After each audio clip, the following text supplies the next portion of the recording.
ఇక్కడ అందరూ ఒకటే సమస్యలు వచ్చాయి. ఆయన ఇంట్లో సమస్య ఉన్నప్పుడు ఆయన 6 రోజులు పోలీసు ఇబ్బంది పడిన 16 రోజులు బంగారం పోయి 4 లక్షలు పోయి తీయడానికి కూడా డబ్బు లేని పరిస్థితిలో మనం వెళ్ళి అక్కడ చెయ్యాలి. అది చెయ్యకుండా ఆయన విమర్శించడం మొదలుపెట్టారు. అదే సమయంలో నేను అడిగాను, సార్ ఆయనకి మనం ఇచ్చిన 23,500 ఎన్ఎస్ పాత్ర మేము జమ చేసాం, ఆ అమౌంట్ ఇవ్వకుండా వీళ్ళు ఆయన కామెంట్ చేయడం మొదలుపెట్టారు సార్.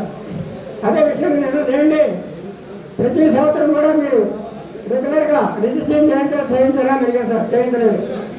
రెండోది మన కంపెనీలో డబ్బులు ఉన్నప్పుడు మీరు రిజిస్ట్రేషన్ ఎందుకు చేయించలేదు? క్యాష్ బుక్ మెయింటైన్ చేశారా? మీరు సార్ క్యాష్ బుక్ మెయింటైన్ చేయలేదు.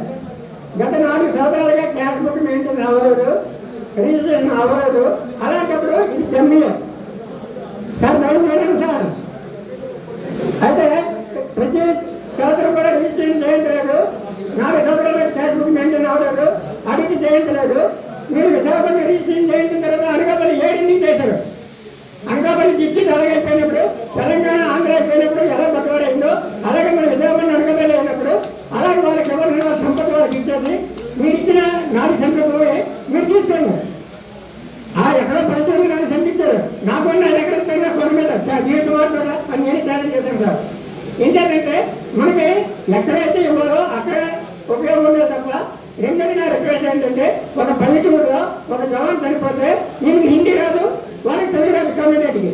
అలాంటి పరిస్థితుల్లోనే మనం వెళ్ళిపోయి వెంటనే వాళ్ళకి సహాయపడాలి తప్ప చనిపోయిన సేవలు మేము ప్రాణాలు ఎదుర్కోకూడదు. ఇంకేంటంటే 2